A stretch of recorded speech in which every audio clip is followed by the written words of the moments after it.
You can go to Masjid al-Haram when you're menstruating. Yes, my sisters, you heard me right. You can go inside Masjid al-Haram when you're menstruating, according to the opinion of some scholars. Are you shocked? Yes, I was shocked too when I first heard this opinion. I thought to myself, where have I been all my life? And I need to dig deep into this opinion, because why is it a secret? Why does no one reveal this opinion?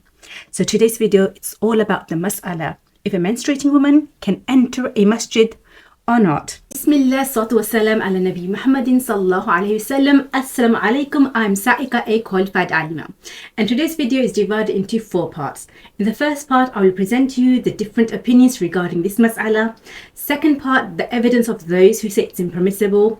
Third part, the evidence which is shared by both parties, those who say it's impermissible and those who say it's permissible. And finally, in the fourth part, I will present to you the evidence of those who say it's permissible. In the end, I will give you some very important information, so stick around.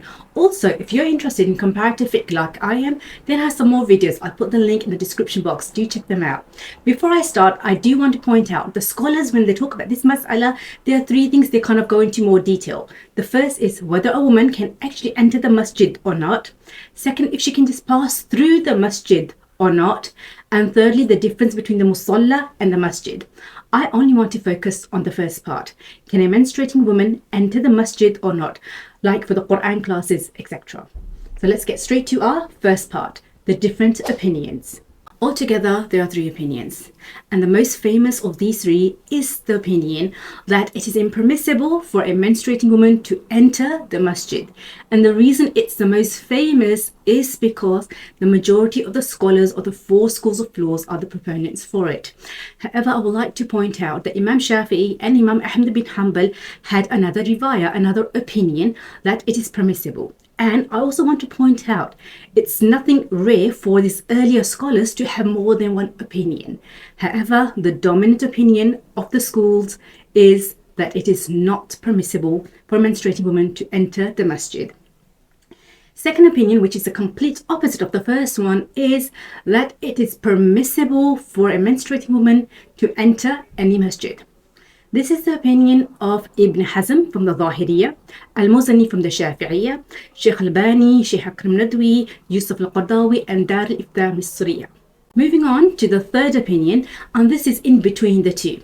According to this opinion, if there's a durura, for example, Quran classes in the masjid, then she can enter the masjid. If no durura, then she doesn't. And this opinion of the durura is the opinion of Ibn Qayyim, and more recently of the European Council for Fatwa and Research and the Turkish High Board of Religious Affairs.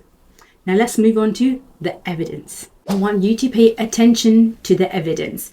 Do you agree or not? Start thinking for yourself. So whenever looking at evidence, we always start from the top source of law, and that's the Quran. Then it's a hadith, and then it's other sources of law.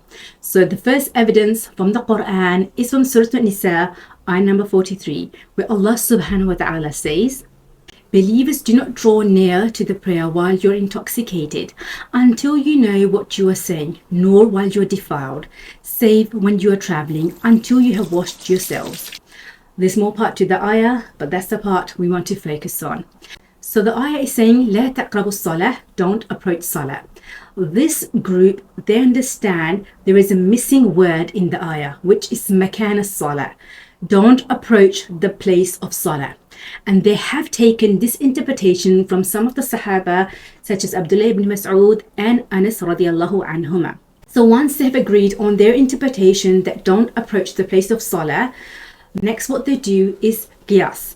Qiyas is analogy, where you look at the similarity between one thing and another thing, and if they are similar, then you apply the same hukam, the same ruling. So in this case, a junub person, a junub is someone who is in a ritually impure state after intimacy, is not allowed to enter any place of salah. So next they say, this is very similar to a menstruating woman as well, because she's also in a ritually impure state. So because they both have similarity, as in they both are in a ritually impure state, the same hukam will apply to both of them. So this is an evidence for them to say a menstruating woman cannot enter the masjid. As you can clearly tell, this is not the literal meaning of the ayah, it's an interpretation. And the Sahabas themselves differed in the interpretation.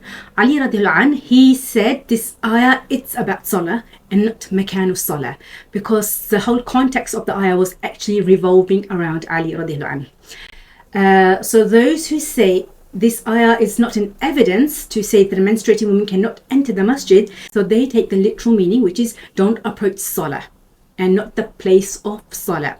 Secondly, they say even if we were to agree with your interpretation, we cannot agree with your qiyas, your analogy, because a menstruating woman is not the same as a junub person, because a junub person is in that richly impure state by choice, but a menstruating woman is not in that state by her choice. Her state is from Allah subhanahu wa ta'ala, so there's a clear difference between the two.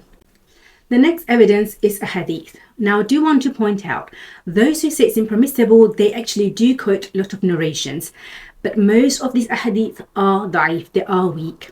But the four schools of law would grade most of these narrations as Hasan. However, I personally believe when we say something is haram, it's a very big thing. We are saying Allah subhanahu wa ta'ala has made something haram. So the evidence for that has to be very explicit and has to be sahih. So I will not look into any of the hadith which there's so much discussion if it's da'if or hasan. So I will only focus on the sahih narrations. The first sahih hadith they use as an evidence, which is narrated by Bukhari and Muslim, is a hadith narrated by Atiyah radiallahu anha.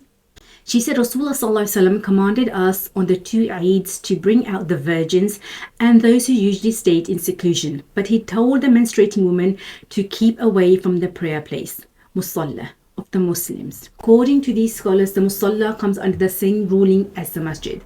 And if Rasulullah is commanding her to stay away from the musalla, there's more of a reason she should stay away from the masjid as well. Let's move on to the third part. In this part, we are going to talk about the evidence which both parties use. How can both sides use the same evidence and come up with different conclusions? Let's have a look. The first evidence is a hadith narrated by Aisha radiallahu anha. She said Rasulullah sallallahu alaihi wasallam said to me, "Get me the mat from the masjid." I said, "But I am menstruating." He replied, "Your menstruation is not in your hand." So those who say it's impermissible, they say this hadith is an evidence for them, because Aisha, she understood she cannot enter the masjid because she is menstruating. And Rasulullah is not telling her to come inside the masjid. His house was right next to the masjid, and he's just telling her, pass the mat from there. As for those who say, no, it is permissible for a menstruating woman to enter the masjid, they say, wait a second, this hadith is actually evidence for us. Because if a ritual impurity was a reason that she cannot enter the masjid, then Aisha had that ritual impurity on her hand as well. So how can the hand go inside the masjid, but the rest of the body cannot? As for those who say, when there's a darura, when there's some sort of a need, then you can enter the masjid, they take this hadith as an evidence for them. And they say, when there is a need, for example, Aisha is passing the mat, or we have some of the narrations where menstruating women used to come and spread the mat in the masjid. So if there is a need, and our need would be Quran classes, so if there's a need, then she can enter the masjid. If there's no need, she should refrain. The next hadith, which they all use as an evidence, is the narration where Rasulullah sallallahu alaihi wasallam said, the menstruating woman completes all of the rites of hajj except for tawaf of the house. So those who say it is impermissible, they say the reason it is impermissible is because to do tawaf, she has to enter the masjid, and she is not allowed to enter the masjid. So they link the impermissibility of tawaf with the masjid. As for those who say no, it's permissible, they say no. Rasulullah is clearly saying here, you can do everything else except for the tawaf. If it was masjid, he would have said, don't enter the masjid. And if you don't enter the masjid, obviously you can't do tawaf. So the hukm, the restriction in this case is only for the tawaf and not the masjid. Let's move on to the fourth part. And if you are still watching, you have the patience to be a good student. Let's get to the evidence. The first evidence by this group is, by origin, everything is mubah. Everything is permissible. To make it impermissible, the evidence needs to be strong and clear. And in this case, none of the evidence are clear. Secondly, they narrate the hadith. Rasulullah sallallahu alaihi wasallam said, a believer a believer never becomes impure. A believer never becomes najis. So a believer is always in a pure state. Third, they narrate the hadith by Aisha radiallahu anha from Sahih Bukhari. She said, a black lady servant of some of the Arabs embraced Islam, and she had a small hut in the mosque. She used to visit us and talk to us. So there is actually a woman who menstruates, and she's actually living in the masjid. The fourth reason they give is that it is clearly known that during Rasulullah's time, delegations of non-Muslims used to come and visit him in the mosque. So all four schools of law agree that a non-Muslim menstruating woman can enter the masjid. So they're asking here, how can a non-Muslim menstruating woman enter the masjid? And you all agree with this, but a Muslim menstruating woman cannot enter the masjid. The fifth reason they give is that the Ahl Suffa, they used to live in the masjid. And it's agreed, everyone agrees they live in the masjid. And from amongst them were those who had wet dreams, and that is a ritually impure state. So all of these evidence clearly indicate that ritual impurity is not the reason to say it is impermissible to be in the masjid.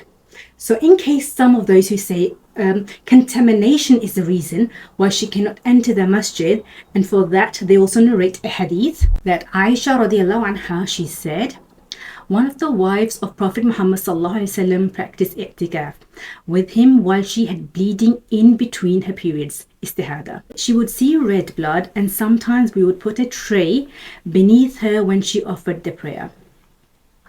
Okay, so all four schools of law do agree that a woman who has istihada, who has irregular bleeding, she can enter the masjid.